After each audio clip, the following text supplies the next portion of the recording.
Et les églises, là-bas, il n'y a pas de problème, facilement, on accepte Jésus-Christ? Oui, il y a une très grande communauté, mais les chrétiens sont quand même en minoritaire, malgré tout le vent qu'on entend à la télé. Les chrétiens sont en minorité, l'islam a pris beaucoup d'ampleur en Côte d'Ivoire.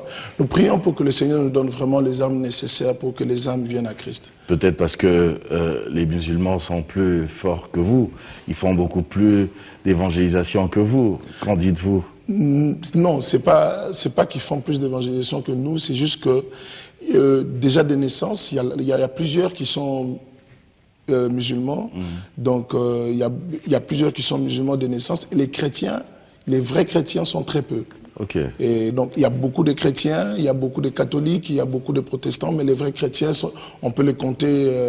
Il y a des très grandes églises comme Vase d'honneur et tout ça, mais quand nous regardons les statistiques, en réalité, le christianisme n'a pas pris vraiment beaucoup d'ampleur.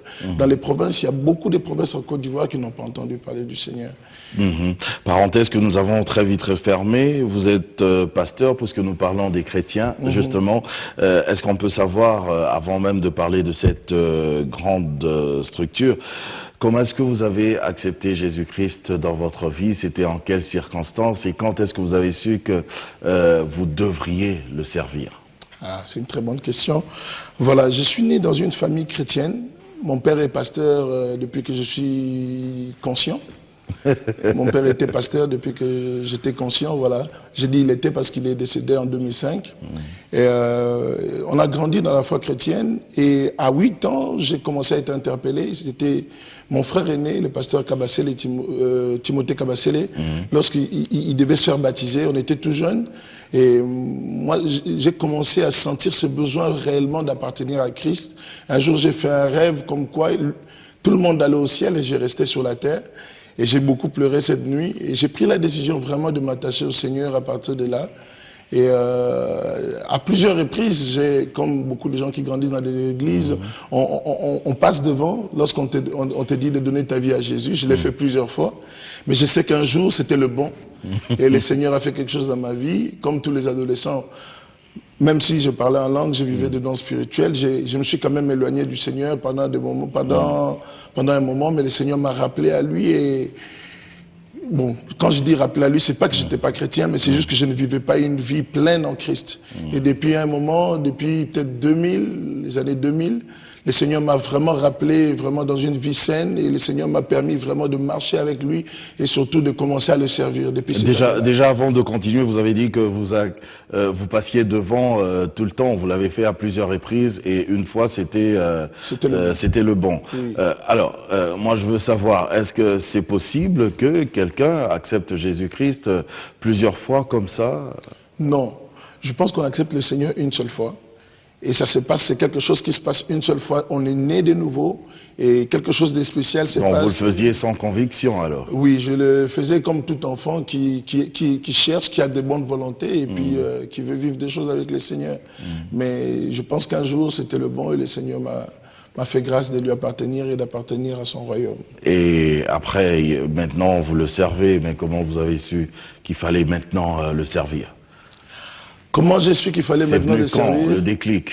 Depuis le bas âge aussi, toujours, j'avais cette soif. Lorsque je voyais ma famille, mon père servir le Seigneur, mon grand frère aussi, j'avais cette soif de servir le Seigneur. Et il faut dire que je n'ai pas commencé, j'ai pas commencé directement né de nouveau et puis pasteur. Non, j'ai commencé d'abord dans plusieurs églises. J'ai servi le Seigneur en Tunisie, déjà ici à Kinshasa, en Tunisie. C'est vraiment un long parcours et c'est vraiment récemment que mon pasteur principal, j'ai attendu que le pasteur principal de mon église me dise « J'aimerais que tu sois pasteur dans l'église ». C'est là que je n'ai pas voulu, j'avais beaucoup d'occasions. Il y avait beaucoup de gens qui pouvaient être derrière moi pour me dire « Créons des églises à gauche et à droite dans beaucoup de pays où je passais ».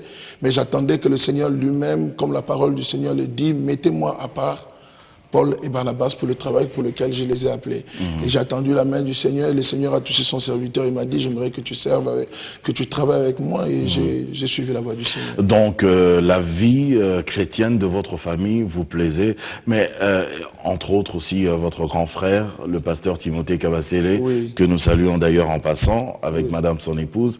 Alors, est-ce qu'il y a eu quelqu'un vraiment qui vous a influencé dans ce sens-là, en voyant sa façon de faire, sa façon de parler, sa façon de vivre? Est-ce que il y a quelqu'un vraiment qui vous a influencé dans ce sens? J'ai plus ou moins 4 modèles dans ma vie. Il y a 4 personnes qui ont beaucoup influencé ma vie, des personnes de contemporains, c'est-à-dire des gens de notre époque. Et si je peux parler, il y a mon père qui est décédé. Il m'a déjà beaucoup influencé. J'aimais beaucoup son amour pour le Seigneur et son amour pour les gens. C'était un homme qui avait un très grand cœur. Il pardonnait même parfois là où les hommes peuvent dire c'est impossible de pardonner. Et ça m'avait beaucoup touché. J'ai gardé beaucoup de valeurs. Et c'est même de ça que peut-être que nous allons parler tout à l'heure. Il y a des valeurs du royaume des cieux qui viennent de mon père. C'est-à-dire mon père nous a inculqué ces valeurs, des valeurs que l'homme ne peut pas t'arracher. Ça ne périt pas, ça ne meurt pas et c'est pas des valeurs terrestres. Et dès le bas âge, mon père nous a inculqué ces valeurs, l'amour, le pardon, celui qui veut être le plus grand, qui soit le serviteur de tous. Il y a beaucoup de valeurs du royaume des cieux. Il y a plus de bonheur à donner qu'à recevoir. Il y a tellement de valeurs que mon père nous a inculquées dès le bas âge que j'ai gardé profondément dans mon cœur. Et le ministère que j'ai fait, il a commencé ce ministère à encourager le Congolais dans le travail, à encourager le Congolais dans l'amour, à encourager le Congolais à vivre les valeurs du royaume. Et puisque nous en sommes, oui, j'aimerais qu'on parle un tout petit peu déjà. Non, je veux vraiment qu'on parle de cette structure. D'accord. Jésus RDC, oui. D'où est venue l'idée déjà? Un jour, j'ai dormi et il faut dire que c'était après la mort du bien-aimé Alain Moloto. Quelque temps après, je dormais, je ne sais pas si s'il y a vraiment de lien, mais le Seigneur, j'ai eu une vision, je marchais sur un mur qui était fait comme des murs qui ne sont pas finis, des murs en briques, et j'étais en train de marcher sur ce mur et j'ai entendu une voix qui me dit de parler à ces peuples qui étaient là. Et il y avait plusieurs personnes en bas, et je leur disais, c'est le moment où le visionnaire meurt, c'est en ce moment-là que sa vision doit prendre de l'ampleur. Et dès que je me suis réveillé, je savais ce qu'il fallait dire au peuple congolais. Le Seigneur, c'est comme si le Seigneur me donnait des choses à dire au peuple congolais. Le Seigneur me disait qu'il fallait ramener le règne de Dieu. Notre bien-aimé Alain Moloto disait souvent que Dieu veut ramener l'adoration dans la nation. Et l'adoration dans la nation a été mal compris. L'adoration dans la nation, c'est pas, il veut ramener des bons chanteurs ou des chants. Non, il veut ramener un mode de vie d'adoration dans la nation, où le cœur des hommes se prosterne devant le roi. Le mot adoration veut dire chacha en hébreu, ça veut dire se prosterner devant le roi. Et Dieu veut ramener des cœurs qui se prosternent devant le roi, le Dieu Tout-Puissant, pour que nous puissions vivre les valeurs du royaume des cieux. Est-ce qu'on n'adore pas déjà assez en RDC? Justement, c'est ça qui est paradoxal, c'est que nous adorons avec nos lèvres, et nous adorons à l'église, mais nous n'adorons pas dans notre vie de chaque jour. L'adoration n'est pas un chant. L'adoration, c'est pas une musique. L'adoration, c'est un mode de vie. Quelqu'un qui vit, qui ne se prosterne pas, c'est-à-dire qui ne reconnaît pas la seigneurie de Jésus-Christ dans sa vie de chaque jour, ne vit pas une vie d'adoration. Et le Seigneur veut rétablir une vie d'adoration dans le cœur du peuple congolais. Et c'est pourquoi le Congolais souffre. J'ai l'audace de le dire, le Congolais souffre parce qu'il entend beaucoup parler du Seigneur.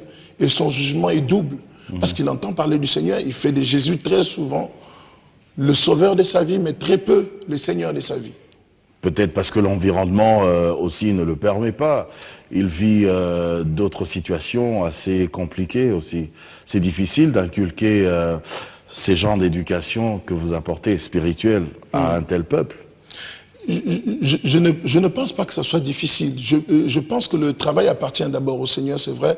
Il nous a mandaté, il nous donne une mission pour le faire. Mais je pense qu'il est possible que le cœur de l'homme revienne réellement à Dieu et que l'homme mette réellement Dieu au centre. Cela est possible. Dans la prière de Jésus, il dit, qu'il apprend à ses disciples, il dit que ton règne vienne. C'est le seul moyen pour que la volonté de Dieu s'accomplisse dans la vie de l'homme. Que ton règne vienne et que ta volonté s'accomplisse.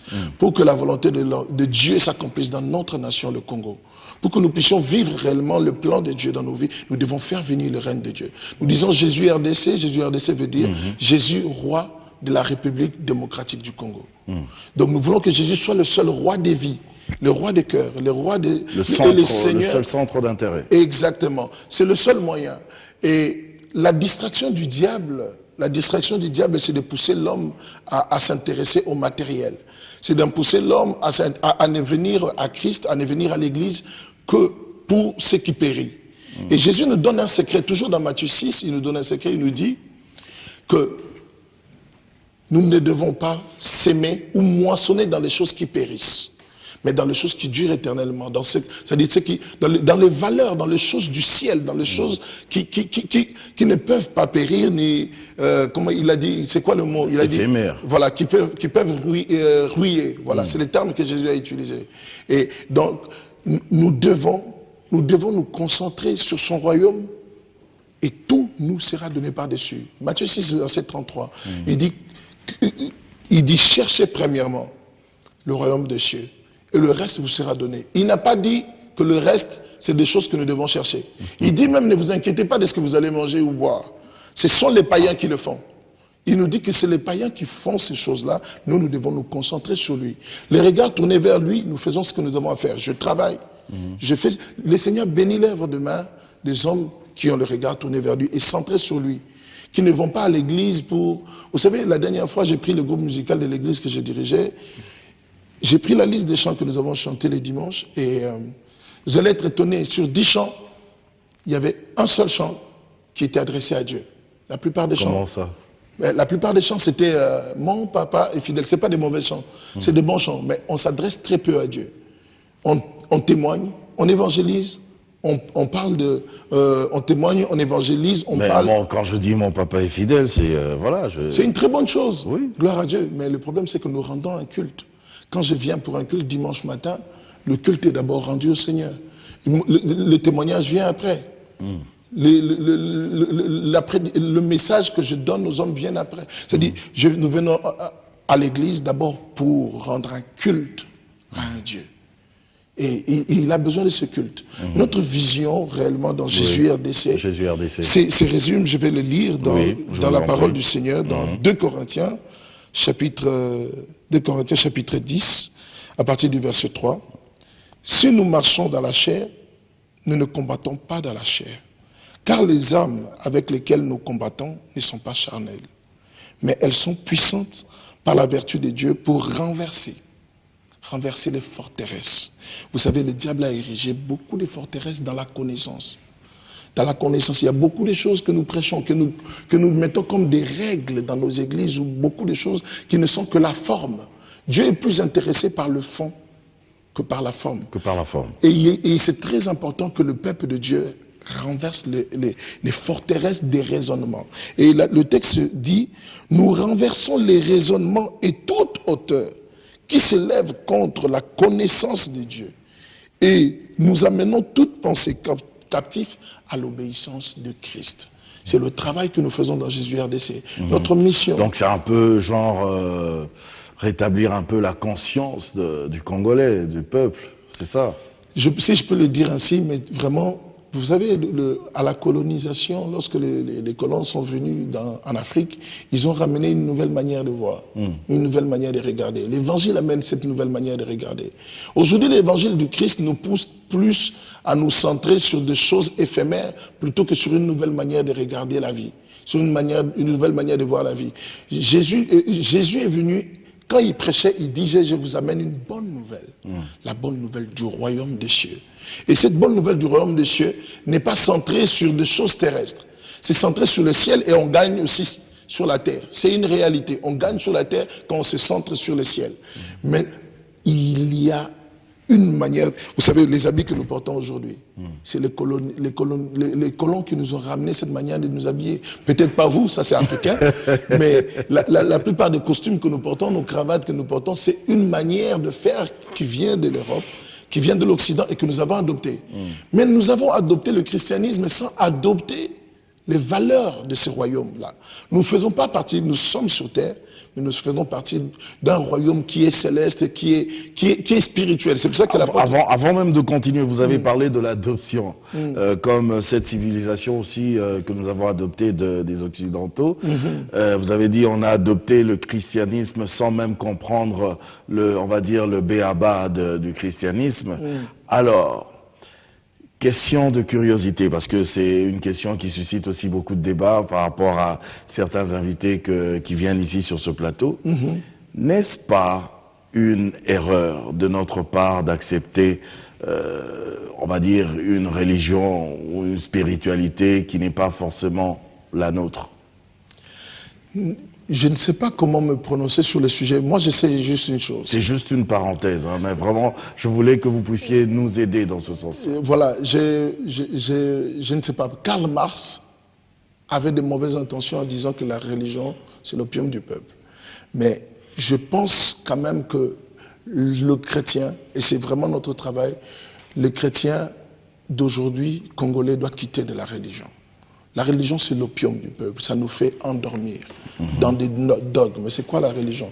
La religion, c'est toutes les choses que nous pensons faire, ou que toutes les choses que nous pensons, tous les rites que nous les pensons, rituels qui tournent autour de la spiritualité. De la spiritualité que nous pensons faire pour nous approcher de Dieu. Jésus n'est pas venu, dans les rituels. Non, il n'est pas venu créer des rituels, il n'est pas venu créer une religion sur terre. Il est venu créer une intimité et une liberté, une foi dans la liberté. Nous vivons dans la loi de la liberté. L'apôtre Paul pouvait dire, je ne suis pas sans loi, mais je suis dans la loi du Christ. Mais parce que nous aussi, quelque part, nos ancêtres avaient une façon de prier, non? Mais là, on leur a apporté le christianisme. Est-ce que c'est pas aussi une erreur? Non, je ne pense pas. Je pense même que c'est ça qui... C'est pas peut-être pour ça que nos prières ne marchent plus? Non, nos prières ne marchent pas au Congo. Et dans beaucoup de pays, si je peux le dire ainsi, pour ne pas toujours tout centrer sur le Congo, nos prières ne marchent pas parce que nous ne faisons pas de Dieu le centre de tout. Vous savez, les choses, il n'y a pas mille manières de réfléchir. Michael W. Smith, je crois, il a chanté un chant. Il a fini un concert. Après ce concert, les rideaux sont retombés. Le concert était fini. Il s'est retrouvé derrière les rideaux, il a dit une phrase. Il a commencé à écrire, le chant est terminé, les rideaux retombent. Je viens simplement porter mon offrande, car j'ai le désir de réjouir ton cœur. Le plus important, c'est d'avoir ce désir profond de réjouir le cœur de Dieu. J'apporte plus qu'un bon chant. Chanter ne suffit pas pour répondre à ton appel. Seigneur, tu vois bien au-delà. Je veux tout centrer sur toi. Il dit, je renonce à tous mes faux semblants. Vous regardez le nombre de rites, le nombre de coutumes, le nombre d'habitudes que nous avons dans nos églises. Ce n'est pas toujours de mauvaises choses. Mais ce n'est pas cette forme-là que nous donnons à nos cultes qui est la chose la plus importante qui intéresse le cœur de Dieu ou qui peut nous rapprocher de Dieu. Le plus important, c'est que nos cultes soient centrés, nos cœurs soient centrés sur Dieu. Alors, la structure, justement, Jésus RDC, qu'est-ce que vous faites concrètement? Voilà, Jésus RDC, parce qu'à vous entendre parler, on dirait qu'il n'y a que le spirituel. Oui, je pense que le spirituel contrôle le naturel. Je pense que si on a tout raté dans le spirituel, dans le naturel, on peut tout essayer, on n'aura rien.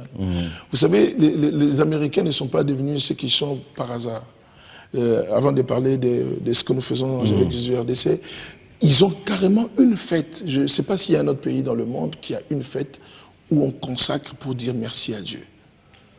Vous savez, on peut dire tout ce qu'on veut des Américains, on peut dire tout ce qu'on veut des Américains, mais il y a beaucoup de choses qui se passent dans le spirituel. On a vu à quelle place ils ont mis Dieu pendant des années.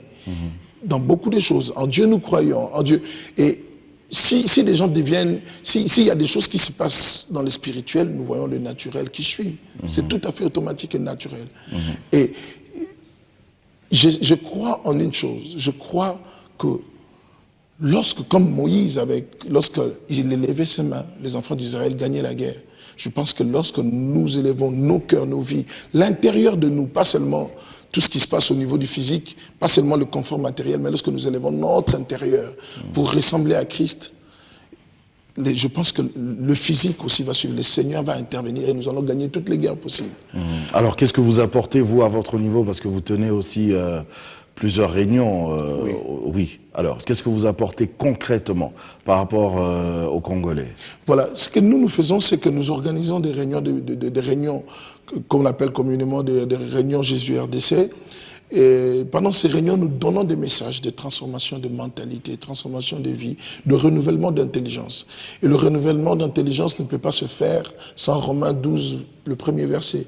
Le premier verset dit d'abord, je vous exhorte à offrir vos corps comme un sacrifice vivant. Okay. Après l'offrande de notre corps, l'offrande de nous-mêmes, c'est-à-dire que je passe en deuxième position, c'est d'abord Dieu, tout est centré sur lui. Tout est centré sur lui par Jésus-Christ. Et deuxièmement, je serai transformé par le renouvellement de l'intelligence. Vous savez, la chose que le diable combat le plus au monde, c'est la connaissance. La Bible dit, or le royaume des cieux consiste à ceux qui te connaissent. Toi, le véritable Dieu, et ton Fils Jésus-Christ qui tu as envoyé. Le royaume de Dieu, gagner le royaume de Dieu, c'est la connaissance de Dieu. Et le diable combat beaucoup la connaissance dans les églises. C'est pourquoi nous entendons beaucoup de chichichi dans les églises. L'apôtre Paul nous avait prévenu dans 2 Timothée où il dit, en ce temps-là, les gens ne voudront plus entendre la vraie parole.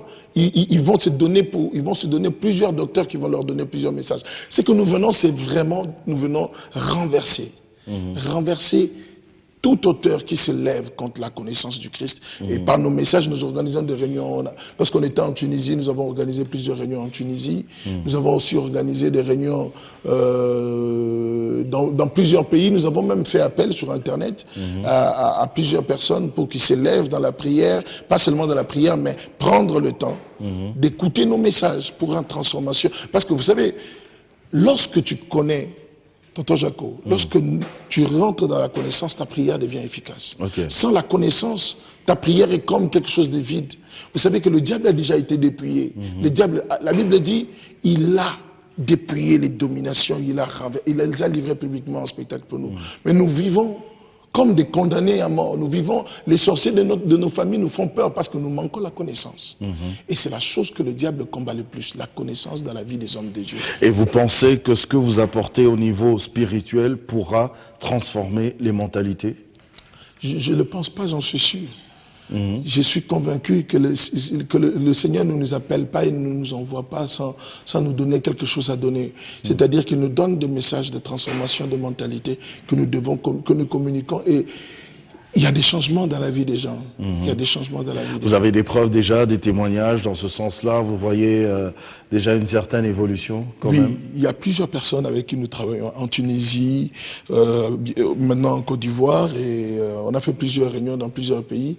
Et le Seigneur fait des grandes choses. Le Seigneur fait des grandes choses. Nous étions récemment à Atlanta aussi. Le Seigneur, en tout cas, il y a des gens qui comprennent des choses, qui comprennent qu'ils ne peuvent pas continuer dans une certaine manière de faire.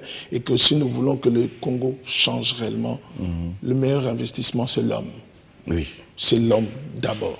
Ah, alors, puisque vous avez compris cela, que le meilleur investissement, c'est l'homme, comment, maintenant, à votre niveau, au niveau de Jésus RDC, vous pensez vraiment investir dans l'homme, changer vraiment cet homme, parce qu'apparemment, c'est tout le monde qui en parle, il y a vraiment un problème de l'homme, ici même en RDC. Oui, je pense que c'est un vent que le Seigneur lui-même crée.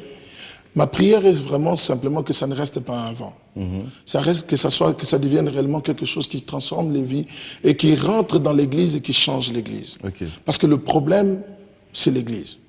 Vous savez, lorsque nous avons l'occasion, en tant que pasteur, de réunir plus de 500 personnes, plus de 1000 personnes, et que nous sommes là juste en train de leur donner de quoi se nourrir, c'est vraiment triste.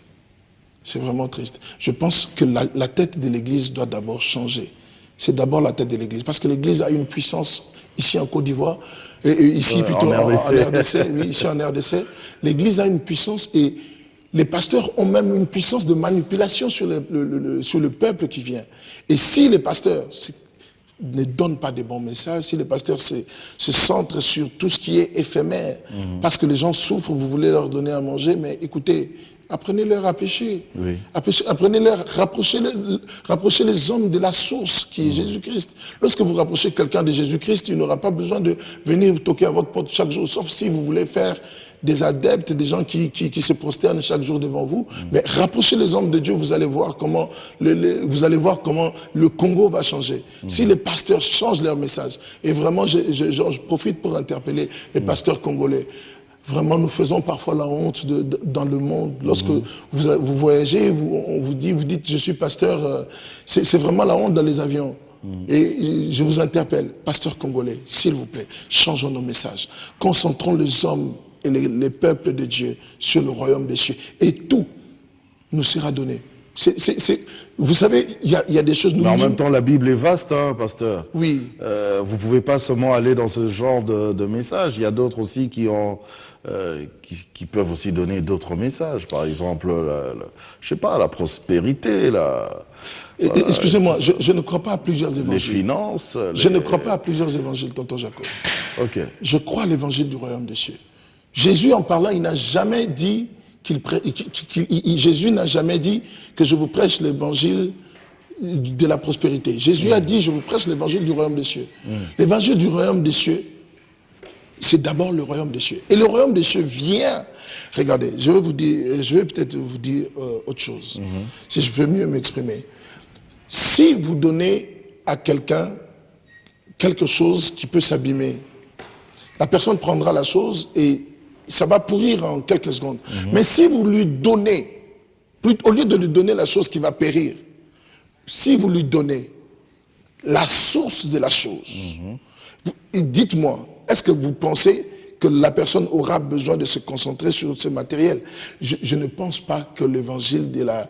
Je pense même que l'évangile de la prospérité, c'est un piège du diable. Je le dis et je l'assume. Ok. Ça m'engage que vous, hein? Ça m'engage. Ça m'engage vraiment beaucoup, l'évangile de la prospérité. Si nous pouvons lire la Bible, nous pouvons lire depuis Jean-Baptiste jusqu'à l'Apocalypse, nous ne voyons pas aucun apôtre prêcher cet évangile.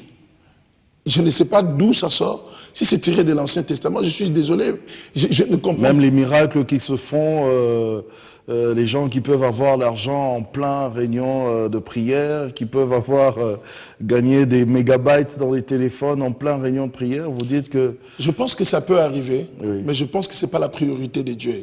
Parfois, il faut qu'on change notre manière de réfléchir. Qu'est-ce qui intéresse Dieu? Est-ce que vous pensez que Dieu est notre garçon de course pour nous bénir comme ça? Je pense que cela peut arriver. Il y a des gens à qui Dieu peut faire ce bien-là. Mais même Jésus a enlevé, a pris les poissons de l'argent de la bouche des poissons une seule fois. Jésus ne faisait jamais les miracles de la même manière. Lorsque ça se répète, là, je pense qu'il y a un problème.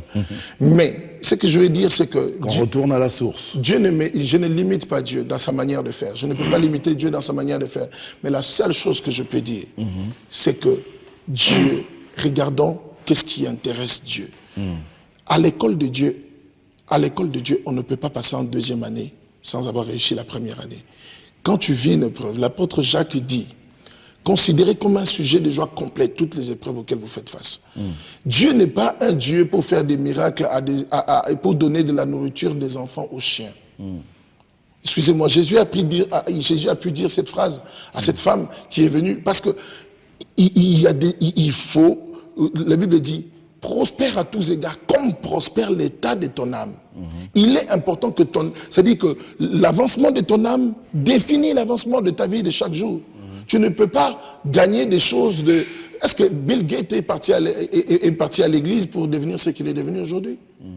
Écoutez, on ne peut pas prêcher aux gens des choses que les gens arrivent à avoir sans aller à l'église. Prêchons les choses que Bill Gates ne peut pas avoir. Prêchons des choses que les gens du monde ne peuvent pas posséder. Ils ne peuvent pas posséder le fruit de l'esprit.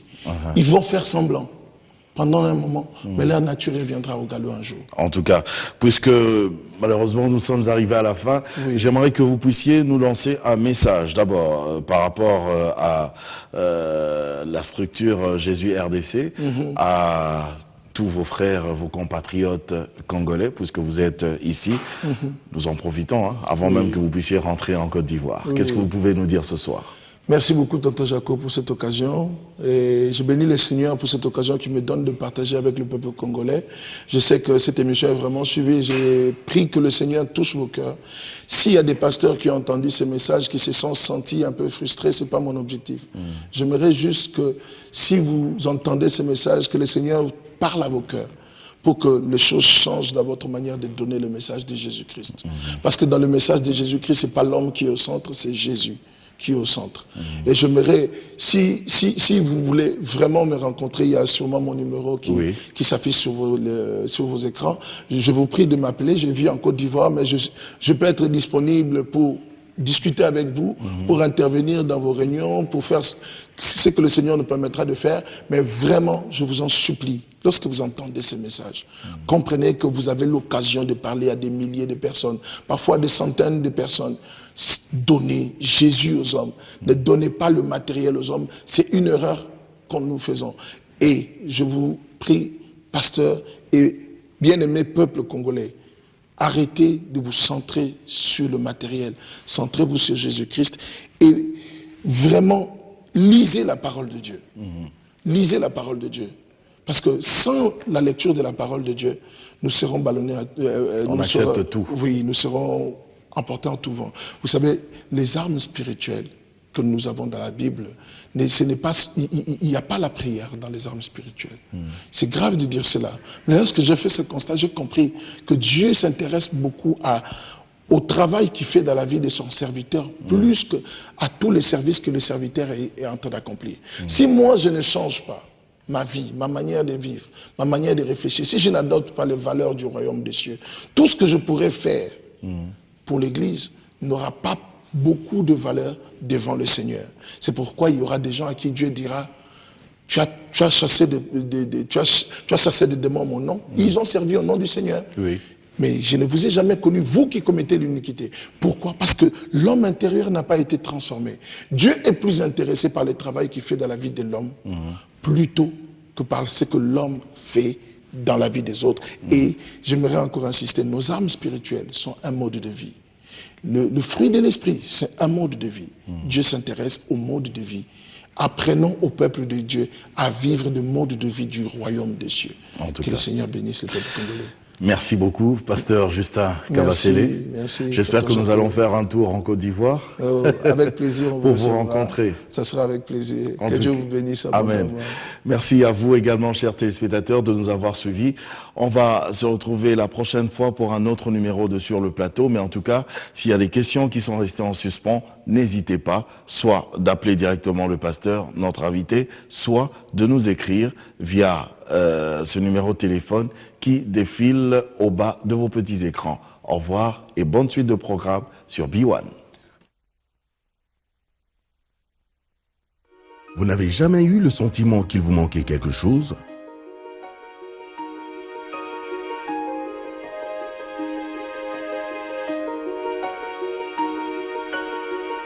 Tout commence par un rêve.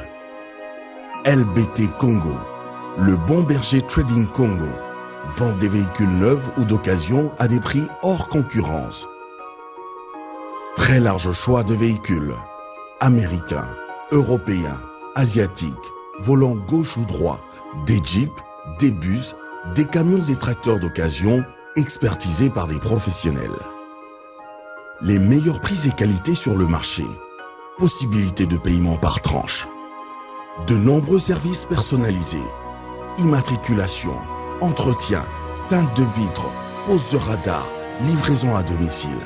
Une équipe de professionnels à votre écoute. Réseau important de partenaires. Japon, France, Belgique, Angleterre, Dubaï, Allemagne, Corée, USA. Contactez-nous 089 91 60 284. Notre adresse 42 avenue Popokabaka, rond-point Gambela, commune de Kasavubu, Kinshasa, RDC. LBT Congo, réalisez votre rêve.